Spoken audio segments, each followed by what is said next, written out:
നമസ്കാരം. നമ്മൾ ചെയ്യുന്ന പ്രവൃത്തികളുടെ എല്ലാം ഫലം അനുഭവിച്ചേ മതിയാകൂ. അതാണ് കർമ്മഫലം. 2016 പിണറായി വിജയൻ്റെ സർക്കാർ അധികാരത്തിൽ വന്നതിനു ശേഷം സർവവും മറന്നുകൊണ്ടായിരുന്നു സർക്കാരിൻ്റെ ഓരോ പ്രവൃത്തികളും നിലപാടുകളുമെല്ലാം. അതിൽ പ്രധാനപ്പെട്ട ഒന്നായിരുന്നു യുവതീ പ്രവേശനം, ശബരിമലയിലെ യുവതീ പ്രവേശനം. സുപ്രീം കോടതിയുടെ ഉത്തരവ് വന്നതിന് ശേഷം യുവതികളെ സന്നിധാനത്ത് പ്രവേശിപ്പിക്കാനായി പിണറായി വിജയനും ഇടതുപക്ഷ നേതാക്കളുമൊക്കെ നടത്തിയ ശ്രമം എല്ലാം നമ്മൾ കണ്ടതാണ്. അതിനെതിരെ പ്രതിഷേധിച്ച വിശ്വാസികളെ തല്ലിച്ചതയ്ക്കുകയും അവരെ ഒരു അടിമകളെപ്പോലെ കണ്ട് തല്ലിച്ചതയ്ക്കുകയും നിലയ്ക്കലിൽ ശബരിമലയിലേക്ക് വന്ന അയ്യപ്പൻ ഭക്തന്മാരെ നിലയ്ക്കലിൽ വാഹനത്തിൽ നിന്ന് ഇറക്കി 20 കിലോമീറ്ററോളം നടത്തിച്ചു കൊണ്ടുപോയതുമൊക്കെ നമ്മൾ കണ്ടതാണ്. നിരവധി പേർക്കെതിരെ കേസെടുത്തു. പക്ഷേ ഇതിനെല്ലാം ഇടയിൽ ഒരു വെളുപ്പാൻ കാലത്ത് പിണറായി വിജയൻ്റെ പോലീസ് 2 വനിതാ ആക്ടിവിസ്റ്റുകളെ, ബിന്ദു അമ്മിണി, കനകദുർഗ എന്ന് പറയുന്ന 2 വനിതാ ആക്ടിവിസ്റ്റുകളെ സന്നിധാനത്ത് കയറ്റി. അതിനുശേഷം വലിയ രീതിയിൽ വിജയാഘോഷമൊക്കെ നടന്നു. ഹൈന്ദവാചാരങ്ങളെയൊക്കെ തകർക്കാനായി 50 കോടി രൂപ പൊതുഖജനാവിൽ നിന്ന് മുടക്കി കാസർഗോഡ് നിന്ന് തിരുവനന്തപുരം വരെ വനിതാ മതിൽ നിർമ്മിച്ചു. അങ്ങനെ ഒരുപാട് പ്രവർത്തനങ്ങളൊക്കെ ചെയ്ത് മുന്നോട്ട് പോകുമ്പോൾ ഇപ്പോഴിതാ മറ്റൊരു തിരഞ്ഞെടുപ്പ് കൂടി ആഗതമായിരിക്കുകയാണ്. 3ാം വട്ടവും അധികാരത്തിൽ കയറാം എന്നുള്ള ഒരു വ്യാമോഹത്തിലായിരുന്നു പിണറായി വിജയൻ. കാരണം കോൺഗ്രസിൽ എപ്പോഴും തമ്മിലടിയാണ്. BJP ഉടനെയൊന്നും അധികാരത്തിൽ വരില്ല. അതുകൊണ്ട് എന്ത് ചെയ്താലും, എന്തൊക്കെ അഴിമതി കാണിച്ചാലും ജനം നമുക്ക് തന്നെ വോട്ട് ചെയ്യും എന്നൊരു ചിന്ത ഇവർക്കൊക്കെ ഉണ്ടായിരുന്നു. പക്ഷേ അതിനെല്ലാം തകിടം മറിച്ചുകൊണ്ട്, ഞാനൊരു അയ്യപ്പ വിശ്വാസി ആയതുകൊണ്ട് തന്നെ പറയുന്നു, ഒരു മണ്ഡലകാലത്ത് തന്നെ ഈ സ്വർണ്ണക്കൊള്ളക്കേസ്, ശബരിമലയിൽ സ്വർണ്ണക്കൊള്ളക്കേസ് ഉയർന്നു വന്നു. CPM-ലെ പ്രമുഖരായിട്ടുള്ള പല നേതാക്കളെയും SIT അറസ്റ്റ് ചെയ്തു, അവരെ റിമാൻഡ് ചെയ്തു. അവരൊക്കെ ജാമ്യത്തിൽ ഇറങ്ങിയെങ്കിൽ പോലും അവരൊക്കെ 90 ദിവസം ജയിലിൽ കിടക്കേണ്ട അവസ്ഥയുണ്ടായി. അന്നത്തെ ദേവസ്വം മന്ത്രിയായിരുന്ന കടകംപള്ളി സുരേന്ദ്രൻ്റെ പങ്ക് പോലും ഇതിനിടയിൽ പുറത്തു വന്നിരുന്നു. സർക്കാരിനെ വളരെ വലിയ രീതിയിൽ പ്രതിരോധത്തിലാക്കിയ ഒരു സംഭവമായിരുന്നു ശബരിമലയിലെ സ്വർണ്ണക്കൊള്ള. പക്ഷേ അതിനേക്കാളൊക്കെ ഉപരി ഇപ്പോൾ തിരഞ്ഞെടുപ്പിന് ഇനി കഷ്ടിച്ച് 1 മാസം അല്ലെങ്കിൽ 1.5 മാസം മാത്രമേ ബാക്കിയുള്ളൂ. ആ ഒരു അവസ്ഥയിൽ ഇപ്പോൾ യുവതീ പ്രവേശനത്തെക്കുറിച്ചുള്ള നിലപാട് സുപ്രീം കോടതിയിൽ സത്യവാങ്മൂലമായി കൊടുക്കാൻ നിർബന്ധിതമായിരിക്കുകയാണ് സംസ്ഥാന സർക്കാർ. അവിടെയാണ് ഈ സർക്കാർ ഒരു നൂൽപ്പാലത്തിനിടയിലൂടെ പോകുന്നത്. അതായത് യുവതികളെ പ്രവേശിപ്പിക്കണം എന്നാണ് പറയുന്നതെങ്കിൽ അത് വിശ്വാസികളുടെ വോട്ട് നഷ്ടപ്പെടും എന്ന് ഈ മണ്ടന്മാർ വിചാരിക്കുന്നു. യുവതികളെ പ്രവേശിപ്പിക്കേണ്ട എന്നാണെങ്കിൽ നവോത്ഥാനക്കാരുണ്ടല്ലോ, കുറേ ഫെമിനിസ്റ്റുകളും നവോത്ഥാനക്കാരൊക്കെ ഉണ്ട്, അവരുടെ വോട്ട് നഷ്ടപ്പെടുന്നു ഈ വിഡ്ഢികൾ ഭയപ്പെടുന്നു.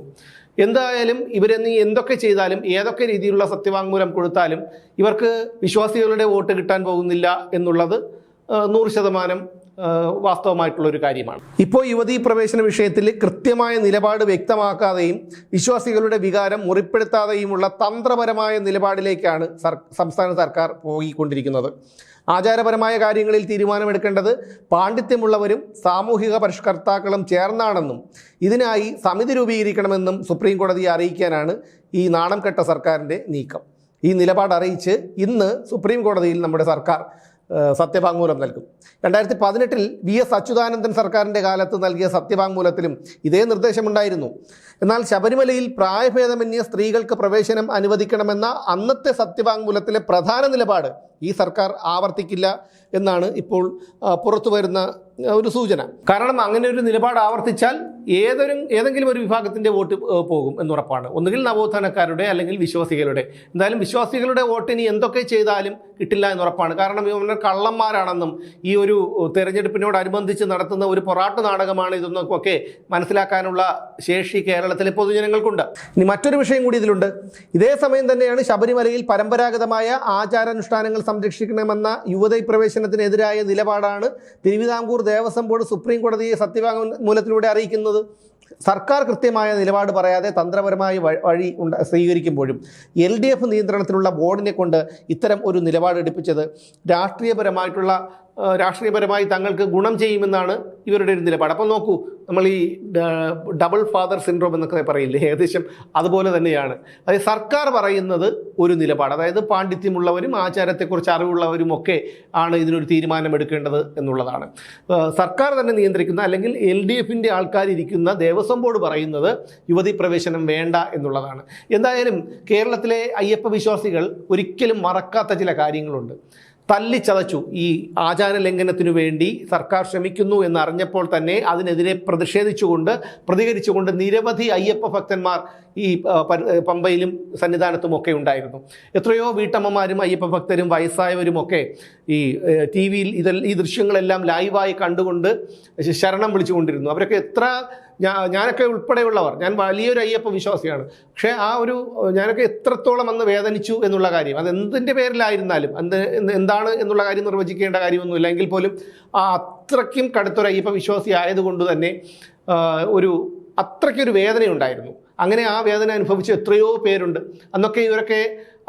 അന്ന് ഒരിക്കലും പിണറായി വിജയനൊന്നും വിചാരിച്ചിരുന്നില്ല കാര്യങ്ങൾ എങ്ങനെയൊക്കെ വരുമെന്ന്. വലിയൊരു നവോത്ഥാനം ഉണ്ടാക്കാം, ഇവിടെ എടുത്തങ്ങ് മറിക്കാം, ഇനി ഉള്ള കാലം മുഴുവൻ നമുക്ക് കേരളം ഭരിക്കാം എന്നുള്ളതായിരുന്നു പിണറായി വിജയൻ്റെയും ഇടതുപക്ഷ നേതാക്കളുടെയും ഒക്കെ ചിന്ത.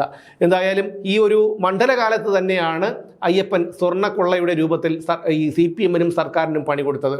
ഒരു മണ്ഡലകാലം അവസാനിച്ച് അടുത്ത നിയമസഭാ തെരഞ്ഞെടുപ്പിൻ്റെ പടിവാതിൽക്കൽ നിൽക്കുമ്പോഴാണ് യുവതീ പ്രവേശനത്തിലും ഇതുപോലെ സത്യവാങ്മൂലം കൊടുക്കാനുള്ള ഒരു സമയം അടുത്ത് വന്നിരിക്കുന്നത്. സുപ്രീം കോടതിയിൽ ഇന്ന് സത്യവാങ്മൂലം കൊടുക്കുന്നത്.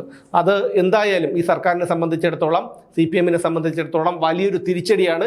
ജനങ്ങൾ മനസ്സിലാക്കിയിരിക്കുന്നു, കള്ളന്മാരാണ് എന്നുള്ള കാര്യം എല്ലാവർക്കും അറിയാം, നിലപാടില്ലാത്തവരാണ് ഇതും എല്ലാവർക്കും അറിയാം. ഈ ഒരു നിർണായക ഘട്ടത്തിൽ, അതായത് ഒരു മണ്ഡലകാലം കഴിഞ്ഞ് നിൽക്കുമ്പോൾ, നിയമസഭാ തെരഞ്ഞെടുപ്പ് അടുത്ത് നിൽക്കുമ്പോൾ സർക്കാരിനെയും CPM-നെയും പ്രതിസന്ധിയിലാക്കിക്കൊണ്ട് ഇത്തരത്തിലൊരു പ്രതിസന്ധി ഉണ്ടാകുന്നത് തീർച്ചയായും കേരളത്തിലെ പൊതുജനങ്ങളെ, അന്ന് വേദനിച്ച അയ്യപ്പ വിശ്വാസികളെ സംബന്ധിച്ചിടത്തോളം വളരെ സന്തോഷമുണ്ടാക്കുന്ന ഒരു കാര്യമാണ്.